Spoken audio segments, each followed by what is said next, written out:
why is it that growing old gracefully means growing old and looking desperate?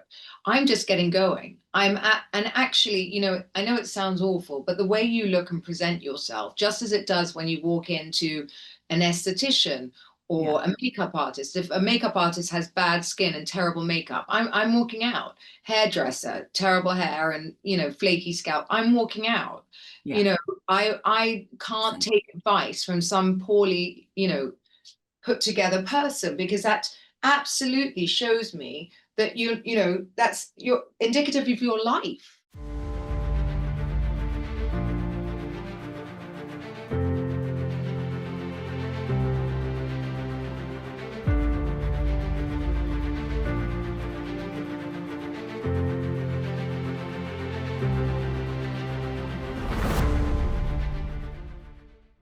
All right. So we are ready to get started. I'm extremely excited about this. I have read so much about you and I've reread it. And then I've watched a little bit of what you've done, but you are really, when you say you're uncensored and uncut, I'm so interested in your entire story, and you've told me a little bit, but I'd love to start with actually your biggest failure and then how you've gotten to where you are. And the reason I want to do this is I'm like you, I've gone through, almost being bankrupt, not having anything, and starting over probably 3 times in my life. And so, and then I've also done the highs and the lows. And I think women like you are such an inspiration, and these other women need to hear this. So I want it if I start with the success, then they never hear any failure. And that's why I really want to start with this, because you are this beautiful woman that has been on the Dubai Housewives. You've done your own brand, you own your own companies, you've made all kinds of money. You're doing these amazing wellness retreats, but I would love for you to share something vulnerable about your life and how you got to uncut and uncensored and where you are now with all the different things. And please brag when we get to the point of you talking about what you're doing, because I want our audience to hear it. We need strong women throughout the world that are really helping other women be stronger and better, and also be kinder and be uncensored. That's why I love the name of what you're doing and your whole premise. But please start, if you don't mind, Caroline, with something that is like, that was your hardest challenge that you overcame and how you overcame it. And then we're going to get into where you are right now, which is really the great stuff. Thank you for that. Well, you're right. I think, a lot of people you only see, especially with Instagram and social media, you only see the ups, you don't really see the downs. And I think without the downs, you really cannot be sort of as powerful and in your stride Yeah. and unbeatable. Because, if I hadn't gone through all of those things, I don't think I'd be the person I am today, which I absolutely love every aspect of who I am today and wouldn't change any part of my life story. And I think, I was married 18 years and I consider that a success. I've got 3 beautiful teenagers. And then I think, like everything, we were in our early 20s when I got married. You just, it's nothing happened per se. I just fell out of love and just was thinking, I think a lot of women go through this. Is this it for the rest of my life? This is it. I had the big house. I had the house that every woman dreams of. I had a huge, staff, and I had I had everything that I wanted on my vision board as you're growing up, like Yeah. the white picket fence. And then one day I just came home and blew it all up myself. And I think, Did you know you were going to blow it up that day? Did you think about that for a while, or you just no, I thought decided? about it, but I Yeah. mean, I didn't know it was going to be that day. But I Yeah. just think that there was steps to it. I wanted to be not only a wife, I wanted to be a big, powerful businesswoman. And I started a business. I started at home. And I think anyone that's ever started a homegrown business, I went from me and my secretary, to 87 employees in what seemed like overnight. And the stress, we were in 76 countries. We were I was on the front cover of, like, Times Magazine. And Mhm. you know, I then I got investors from the biggest funds in Europe, and then you're suddenly making whatever it is, $5-10 million a year, and they want $25 million a year, and you're like, well, how am I Yeah. going to do that? Yeah. I've been there. It's great to talk to you, by the way. I don't get to talk to a lot of women that have been there, right? They think, well, you're making 5 million, well, you need 25, or you're making 25 million, you need 50. So I'm glad you brought that point up because there's all these different struggles that you don't know about until you start getting into business and you start being successful. Well, one bit of advice I'd like to say is, funnily enough, I had a styling business where there was just one of me and my assistant. And the actual money out of that huge number that you're saying, by the time I had paid all the expenses, I was making the same with just the two of us from the styling business. So Yeah. sometimes bigger isn't better. I understand that. I've been there. I understand. I can make money alone sometimes more than Yes. yeah, I Yes. understand that. That's a So more great than point. with the 87 people helping me.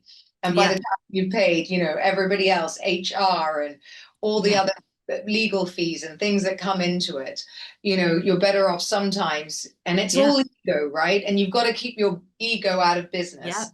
And, I learned the hard way because I had both businesses running simultaneously. But anyway, long story short, one of my very initial investors decided that he wanted his first investment back because big investors were coming in. So that's the business failed at the very end because instead of the new investors paying him back, they wanted to pay to go forward. They didn't think he would do anything about it. And he called civil liquidators. And once you've done that, it doesn't matter if you want to pay them. It's It's over. done. It's Yeah. done. And not many people know about that. That's what happened because everyone was going, oh my God, we would have given you the money. And I like, if I had known it was for £500,000, I Yeah. would raise the money in Yeah. 2. And because it was a family friend, he's like, oh no, I would never take anything from you. Instead, everybody lost their job that day. So Yeah. mine was a failure after 10 years. I don't really see it as a failure now. It was a shock. It Yeah. was very painful because I could have easily solved it. It Yeah. didn't need to happen. Um, and again, I didn't understand it at the when it was happening, right? Now I look back, I would not be in the Middle East. I would not have met my husband.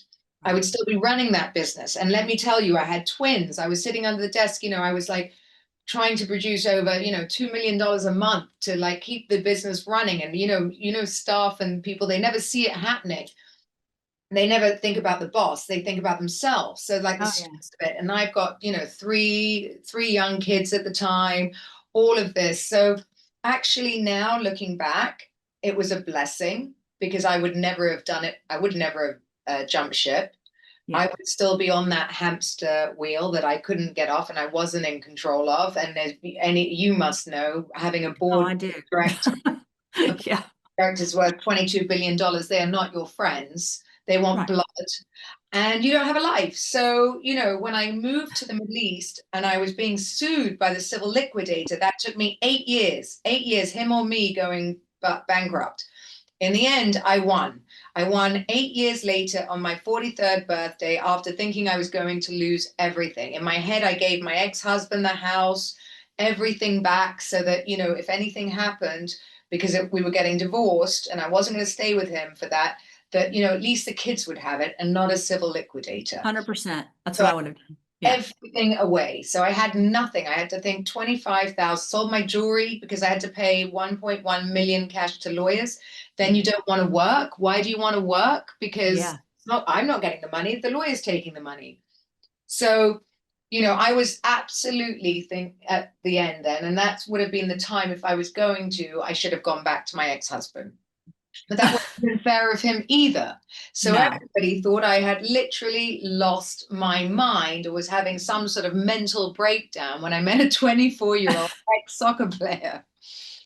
And I did too, because I'm not a stupid woman. I said, if Right. I did Right. this, I would say you are out of your fucking mind. I don't know if I can swear.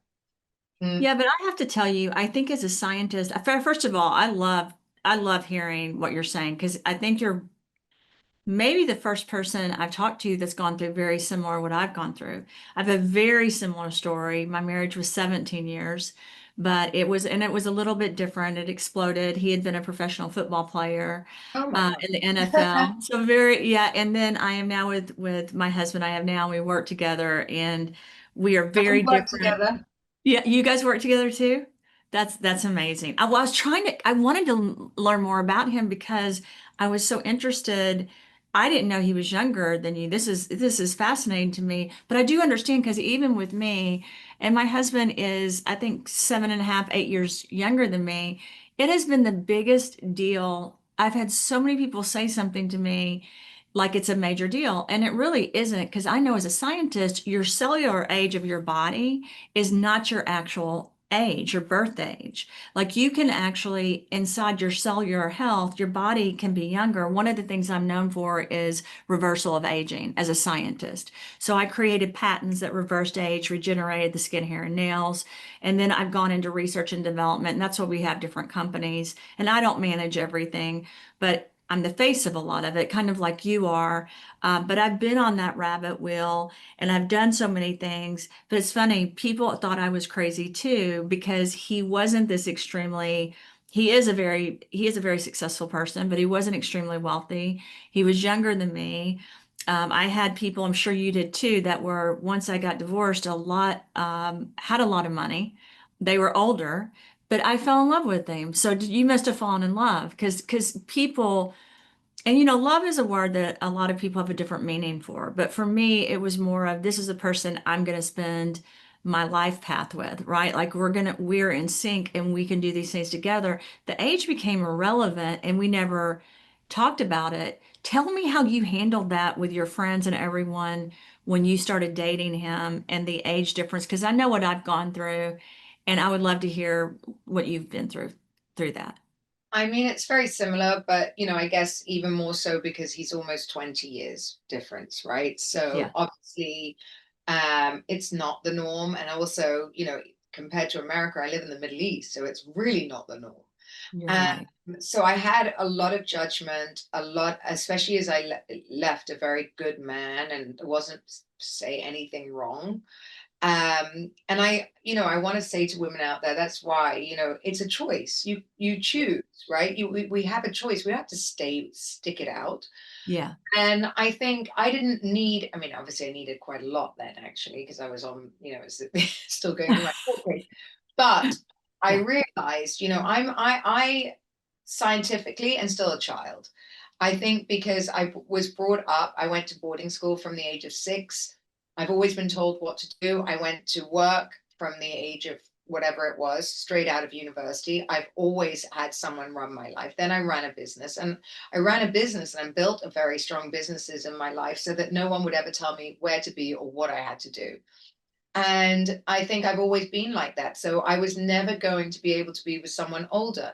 Was it easy? No, it was absolutely. Sometimes it was like bringing up another child, right? There Yeah. was, Right. between my daughter and him, there's less of an age gap. Yeah. But, he has always been there and he's the most fun. And he, went out, older men just don't, he drove 6 hours to take me to dinner. He will still drive 6 hours to see me. If I told him to come back now, he would turn around and get back on a plane right now without a question of why. Mhm. That's just who he is. And that's Yeah. 7 And I can tell you that unequivocally. I Right. like I know he will come back now. I love that. I just want to say this, every woman can have that if they choose.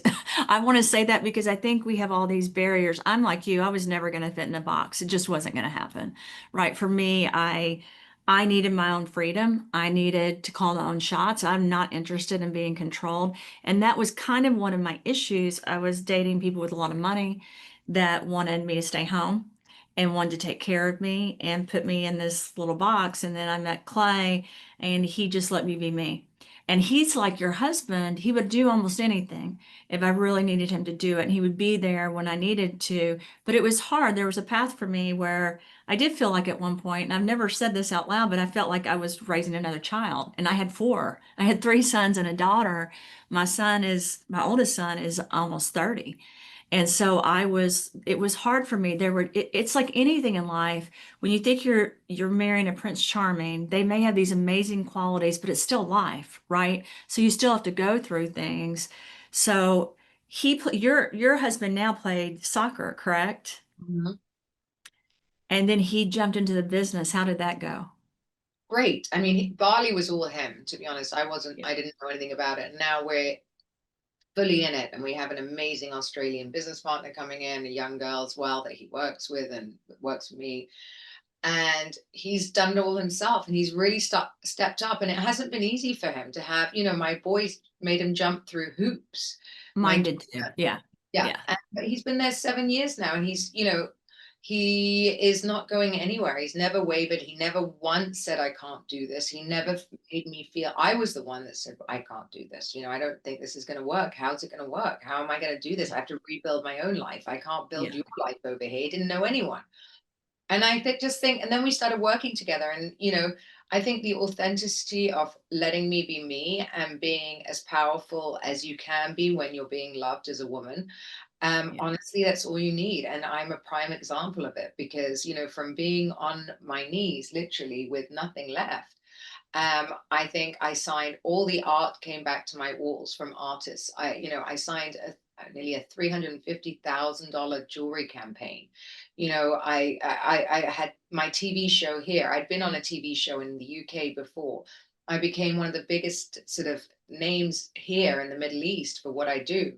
I work every single day. I now have a podcast. I have Airbnbs. We have a wellness line on the shopping network in America. I've got candles, bedding launching. I mean, I can't even tell you how many businesses I'm opening a hair salon here next week. We've got, it's nuts. Send Absolute me your hair nuts. salon, and when I'm there, I'll go. I will. Seriously, I would love to, and we'll film it and everything. Yeah. My partner is like, she does Vogue. She's a number one stylist in Canada, but Wow. she's got 6 salons there. But I've been extremely lucky. Then the retreats just took off.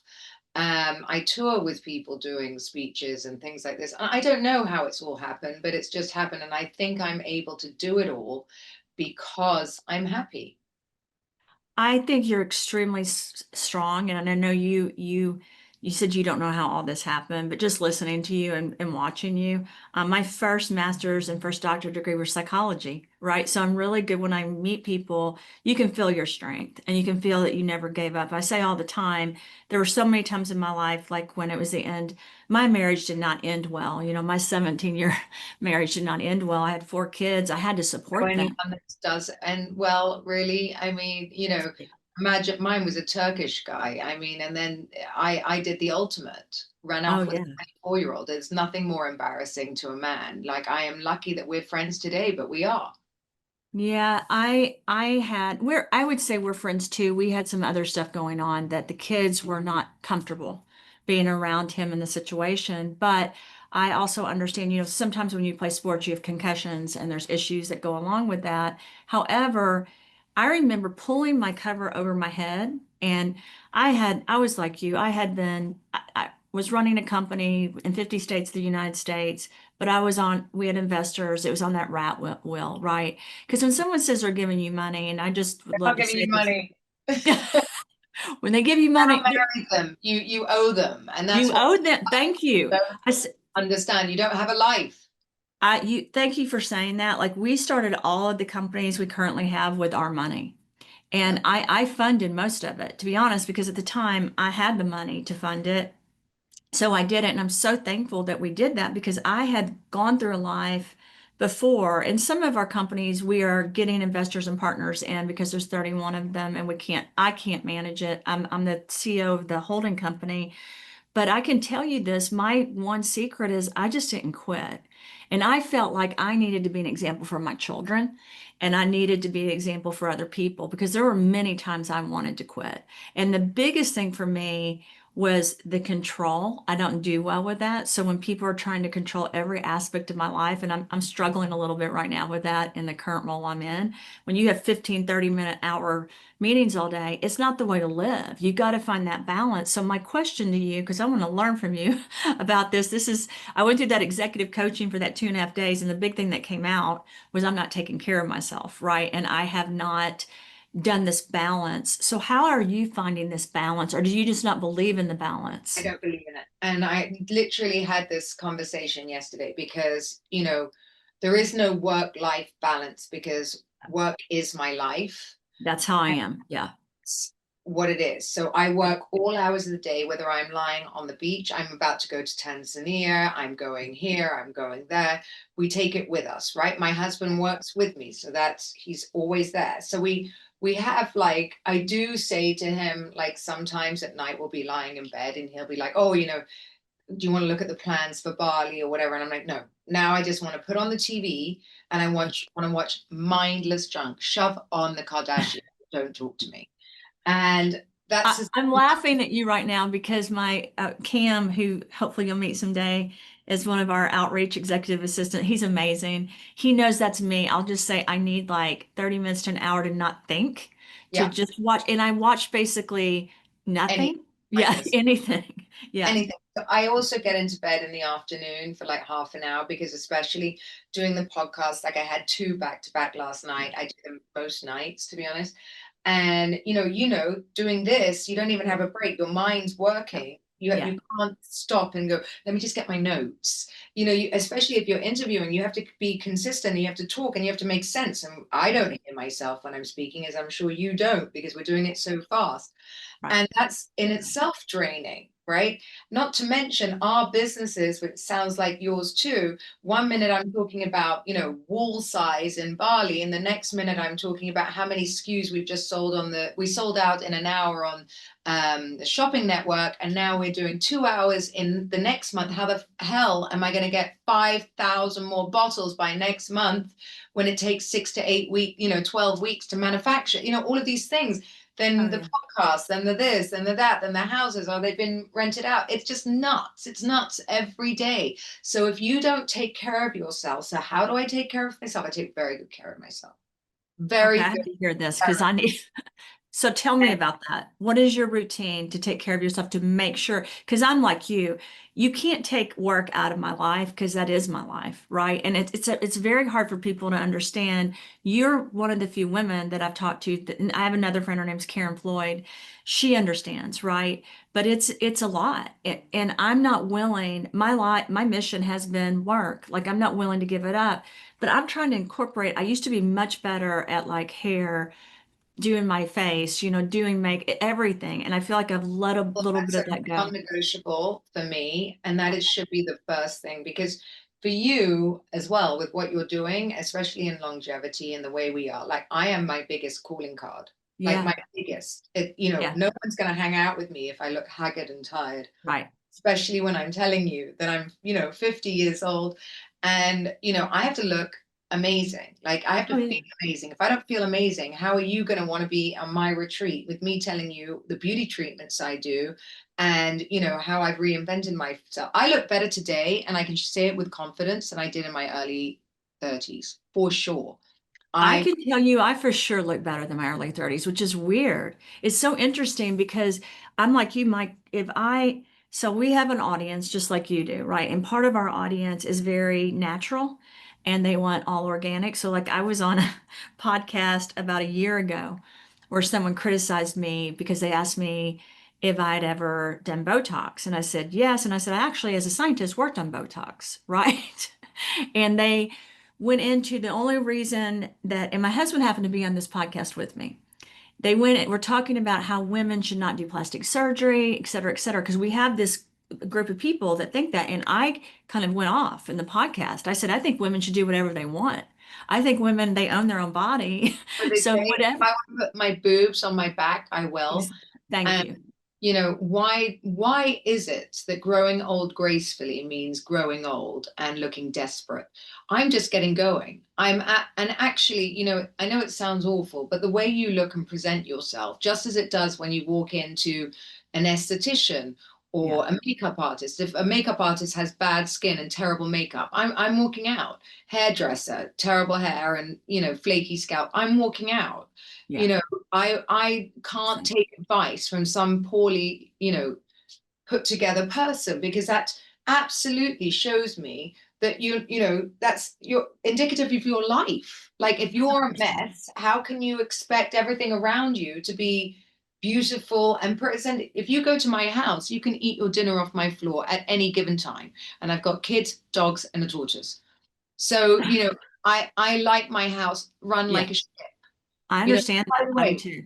Yeah. everyone, my assistant that you've been talking to, or not you, but your team, Megan, has been with me since she was 19. She's 31. My Yeah, driver's been with me 12 years. My housekeeper, not many people leave me. yeah. Um, and I don't like change. So I'm not a horrible person. I just like things the way I like them. I love that. That's because, and that's why you're successful, because you're demanding the things that you really want. And I just believe in universal law. I really do. I think that you attract the people in your Yeah. life, yeah, that should be there. But let me ask you this. So you are running multiple companies. You're like me. You're traveling all over the world. In fact, when you just gave me your schedule, I thought, okay, this is the first time I've met someone that has a schedule like mine that doesn't stop.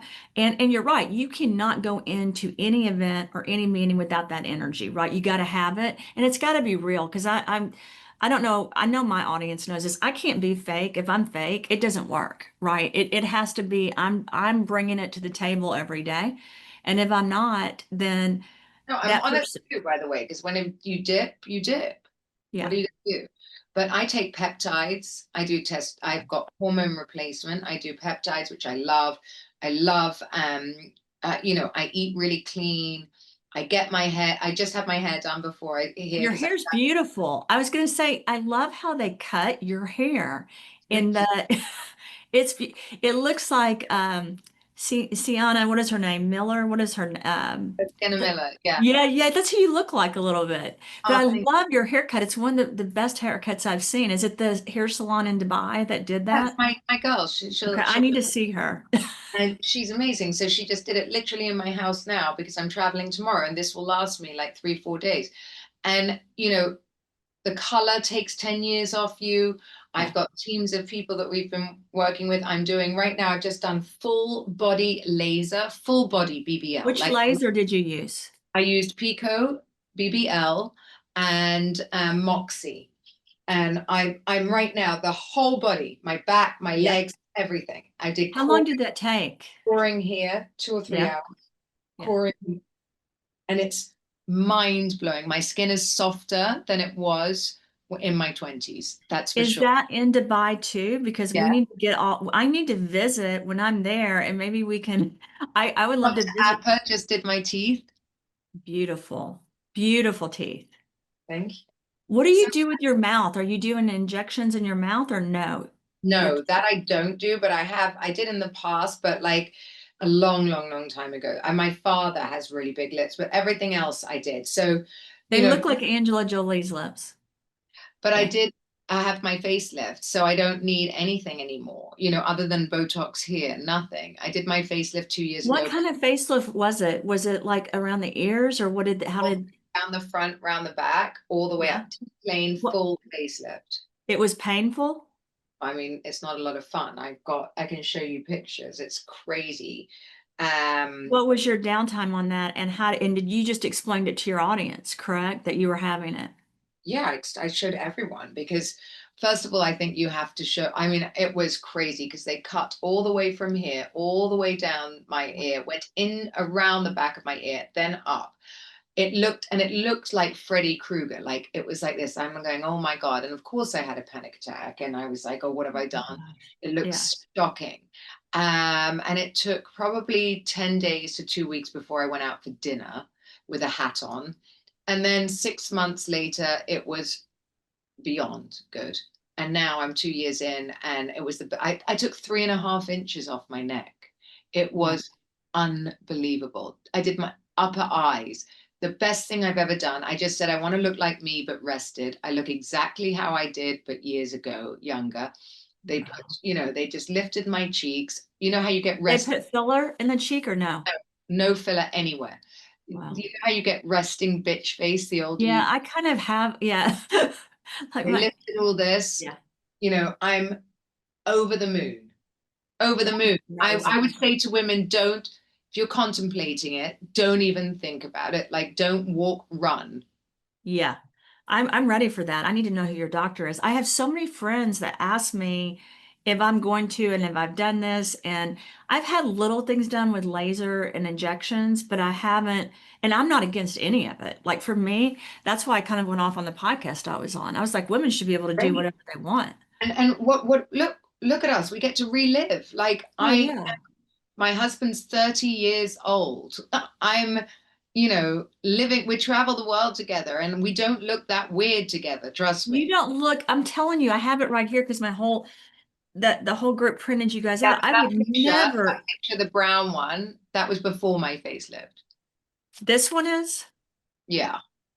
Well, you're still beautiful, but you're right. You look younger right now.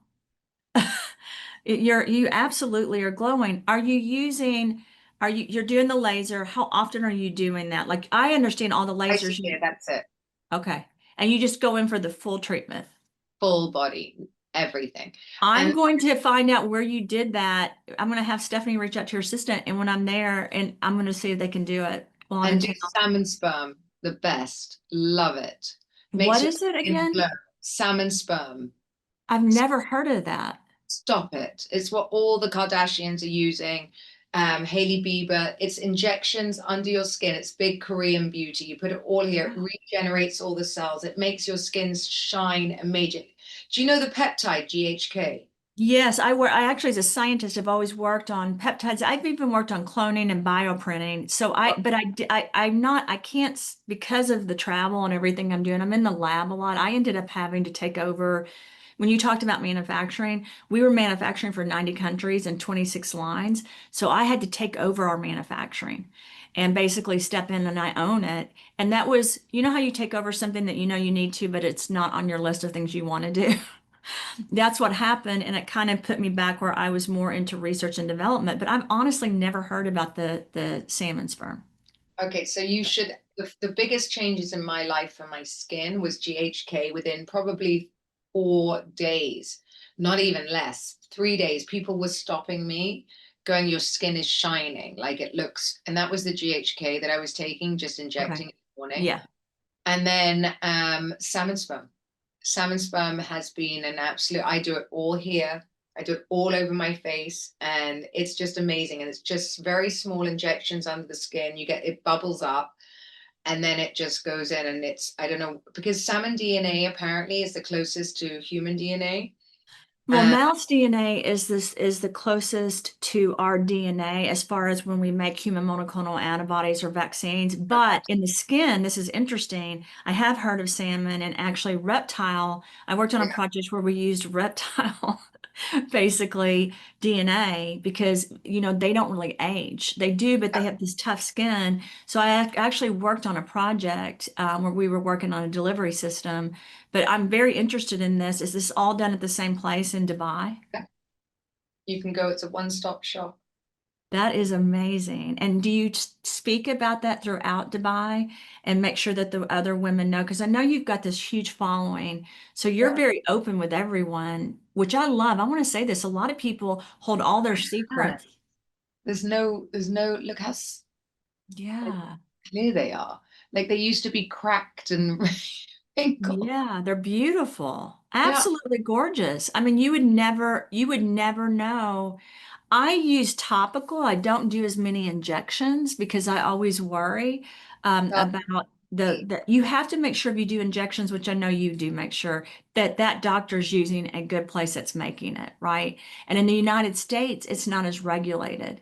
So that's always been my concern in the United States. Dubai, Abu Dhabi they've spent a lot of time making sure that anything they push out in those countries, because you've got such medical tourism. I actually just did a podcast with the main guy that handles all the tourism, medical tourism for Dubai and Abu Dhabi for UAE. He came from India. He developed it for India, and then he went to UAE because I'll invite you to the events that we have. They're major influencers that are going to be there. I know you're busy, but I want you to be invited if you want to come. And I've worked with a lot of those people. You probably know all of them, but at trying to figure out how we fit in, because we do have a company in Dubai and Abu Dhabi in the UAE. We have some stuff we do in Saudi Arabia as well, but I really want to be more into the medical tourism side in the Middle East. And so I would love to meet with you to see how we could somehow do some kind of collaboration together. I know you're a huge name there, so I want to ask you this. What was the big key in the Middle East to become elevated and to get to where you are? I know you're on a television show, you've got multiple companies, But what did you do? What was your biggest thing, do you think, to make you really integrated? I'm getting ready to get a golden visa, so I'm very interested in how you really did that transition. I don't know. I think just because 12 years ago when I came, there really wasn't many people like me at Yeah. all. I'm very well known in the medical industry because I worked as the face of NMC, which was 20% of the healthcare here. And, I think because the older I get here, and I'm so well known because my husband, again, there are no women married to 20-year younger men in the Middle East. It doesn't happen. It's the other way around. So I'm also a talking point. I'm very visual. People see me on Loving Dubai all the time. I'm still the face of, uh, luxury, aesthetic clinics. Yeah. And I think that I've become a go-to when people are traveling on, where does Caroline go? Because there aren't Yeah. many very famous faces that cross the boundaries of UK and US and Australia, which are the people that are visiting here. They all know me. I'm currently on Housewives of London. That's airing now. I'm on the #1 show in America coming out in February, Traitors. I've been on TV for 15 years. So naturally, people look you up when they visit. I also, there's a very famous DJ host here for Virgin Radio, Chris Fade, and we used to have a show here together too. And he's like a brother, and he's always supported any endeavor I've had, I suppose. I don't really know. I'm like part of the furniture. You've got to remember, 12 years ago in Dubai, wasn't none of this existed. There wasn't I the wasn't there 12 years ago. I was in the Middle East. So because my career used to be pharmaceutical and biotech, and then I ran hospitals and medical companies, I was in the Middle East a lot, but not in I was in like Lebanon, Syria, Pakistan, like different areas, not really in Dubai. We went through Dubai, but now that I'm thinking about it, you're right. It's kind of like Qatar. There wasn't anything, or like when I go to Saudi Arabia now, it was not like it was, but I never spent time in Dubai until about 2 years ago. And then I spend probably 6, 7, 8 weeks. I have a visa. I'm getting a golden visa. We open the company, but I really don't know the keys to UAE because it is it's a different country. There's a lot of different, to be recognized like you, I know took a ton of work because I know you would have to, and I understand you're on television. I understand people see you, but still in the Middle East, they have to like you to accept you, and they have to trust I'm you. also the face of so many. Like today, I had a huge meeting. I do all the adverts for MMI. Like, there's Yeah. only two alcohol distribution companies in the whole of the UAE, and I'm the face of one of them. I was the face of 20% of, as I said, of NMC, which was 200 hospitals. I was the face. I work, you know, with all the luxury brands from Atlantis to whatever. If there's ever events, they call me. I had a charity here, right? So I brought Ben Stiller, I bought Susan Sarandon, I bought Madeline Stowe, I bought the Duchess of York. So I was just very, very out there. I'm not so out there anymore. Only that, I mean, I'm out there. They know who I am, and I'm doing all the adverts for Christmas and things like this. I just don't go to the events anymore because I just don't need to. I'm lucky now that the work just, if people want to advertise, there's not many people with my face here that I'm is sure. recognizable. So I get so many jobs, you know. And are the women nice to you there? That the Yeah. Emirati, everyone's so nice to me when I'm there. Yeah. It Yeah. takes time to build because, a lot of people come here thinking that, it's the Middle East, they're just going to get paid shitloads of money and they're Yeah. going to Yeah. open the doors, and it just doesn't work like that. Yeah. So, you have to go in. Like, I know most of the people at the top, and, I've been here many years and I'm well rewarded for my life. And I rebuilt myself here. I made a lot of money here. Everything. Your kids are there, right? Are your three children there in Dubai? They're in the house. They're downstairs. Yeah. And they must be so proud of you. I mean, kids, do they even understand? Like, I don't know. Mine are a little bit older than yours, and I'm still not sure they understand. I I love don't my children so much, but my work, yeah, I'm it's not blocked on true. Instagram. I'm embarrassing. So, like, I mean, I'm super close to my kids, super, super, super close. But they think, my job is not like a normal mum. When they go to school, they're like, oh, can't you just, they want me to blend in. Yeah, I'm yeah. currently on, right now I'm in London on the screens in Oxford Circus because Housewives of London's just arrived. So I'm not normal. So I don't know. Kids don't really want not normal mums, do they? I They don't. don't. No, it's harder for them. And I think it's harder Yeah, it's hard. But when one they day get they'll old. get it. I think, are they boys or girls? Do you have boys or Two girls? boys and one girl. Yeah, I have to say I had three sons and a daughter, and I knew as a psychologist, so I know the data. So when women work, so I did my thesis for my first doctorate degree on do kids do better when the mother works or not works, when she's divorced or not divorced? And the summary of all my research was basically that it doesn't matter as long as the mother loves the children. But sons actually and daughters do better in their lives if they've seen a mother that works as far as their careers, right? Because they've seen this example, and you would think it was the father, but it's actually the female because even your sons are so close to you. They came out of your body, they're part they're part of you. And so the conclusive research, how old was I? 22 when I did that. I realized it was fine for me to do this to work, and I didn't need to let other women make me feel guilty. In the United States, there's kind of a shame sometimes that goes along with I live in the South. What do you mean you work this many hours? How did you raise your kids? And then my kids, of course, are like yours. When they were in school and still to this day, it's easier if I just fit in rather than be someone that everyone's talking about. But I also think there's an element of them, and I'm sure your kids are the same way, feeling very proud of who you are. I mean, because look at what you've done. There's no one that can compare. I mean, there's not going to be another mother that's done what you've done that your kids can see. So deep down, psychologically, they've got to be so proud of it. The one thing I worry about with my kids is I never want them to compare their life to mine or think they need to be like me because they need to have their own life. 100%. And I'm going now to take my daughter to university, and she's planned like a dinner with all her friends. So I know secretly she's proud, but she likes to huff and puff, and that's what mother-daughter relationships are very difficult anyway. But the rest of it, I really don't care in the nicest possible way.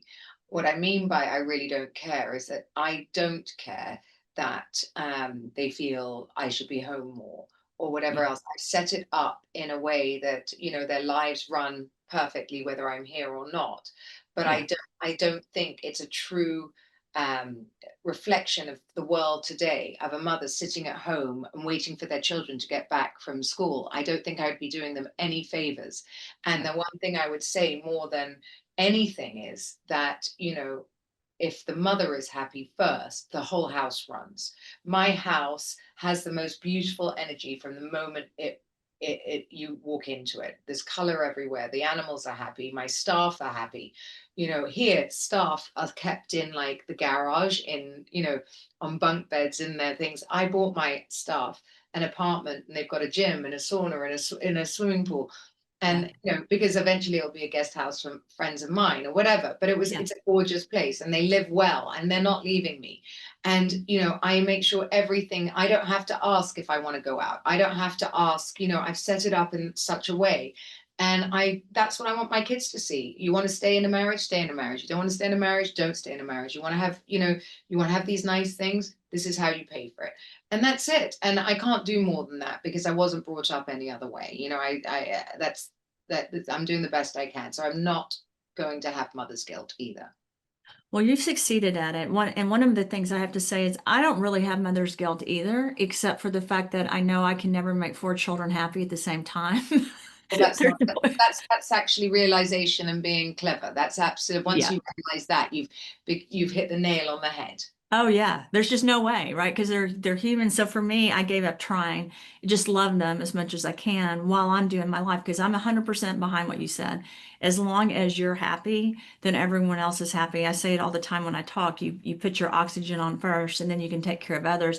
And that's something I respect about what you've done, along with everything else. I mean, you've probably accomplished more than any female I've ever interviewed. You really have done amazing things, and you're using your beautiful gifts, which include how beautiful you are, but more than that, you're using the internal gifts you have to just do everything to really, and I believe this, help humanity through different business options. Because in our life, we're always dependent on a government. We think we're victims, right, of a government or a pandemic or economic crisis. And the truth is, we have it in our own hands, where we have to deal with things and we have to accomplish things. And you can't blame everything on a pandemic or on the economic crisis or anything. You have to take life in your hands. And that's one thing it's very obvious that you've done. And if you can show that courage, which you are, to everyone, then we'll have more women that are able to stand up and do that. And that's really important. Well, I think if you're able to cut out the noise, and if you're not, I would suggest to the women listening, I would delete all the newspaper apps. I wouldn't watch the news. And if you're one of those people that goes into victim mentality, or you take on other people's weight of, the world, and try and build yourself like that. I find taking sun on my face really helped. Nothing like vitamin D. Moving to Dubai I was the agree. Yeah, best thing for me, because even if it's a shit time, I sit outside in my garden and I can conquer anything. And I think that's, it's mind over matter, and it cannot be stressed more.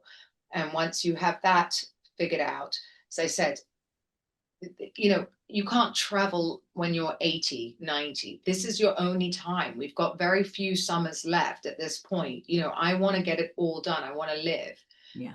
And and that's what I'm doing, and that's what I'm doing with my husband. And I would say to any woman out there, if you're not happy, change it.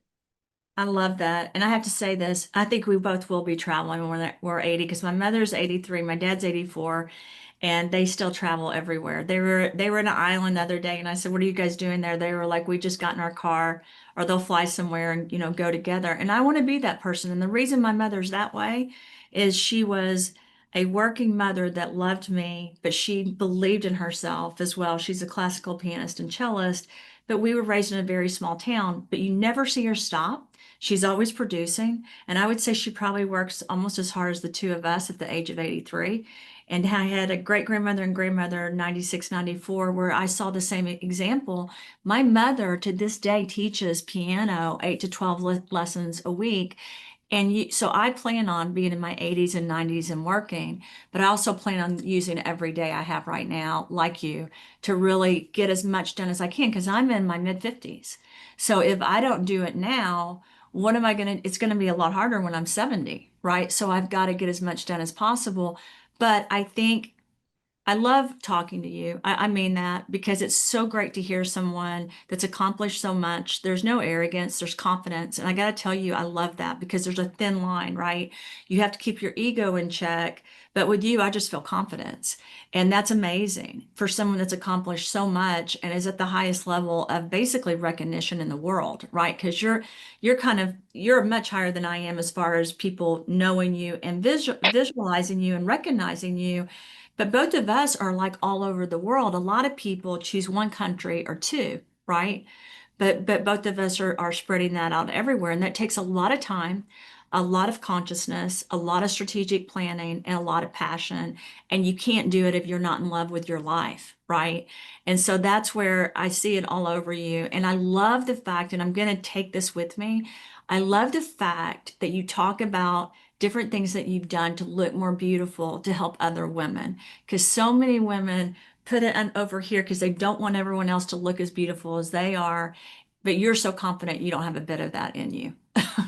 Like you don't have I any. wish more women just got on and did it, because, why should we suffer, why not suffer, but why should we live with something today that you don't really like, that would just give you, like when the woman stands back in the photo, or don't do that, or like, I don't feel like that. I feel amazing, and I feel like I'm just getting going, and I'd rather look amazing for 50 than shit for, whatever. I want to look my age, and I want to, not look my age, but I want to feel amazing at my Well, age. you look 20, so you're not succeeding at looking your age, because you do not look 50. But after I get off of this, we all know how much I work, I'm going to be looking up how you looked when you were 20, because I want to post it when we do this podcast, because I mean, you are fabulous, and congratulations. I'm not that you need anyone to be proud of you, but you should be so proud of yourself and for the example that you are for other women. And I mean that.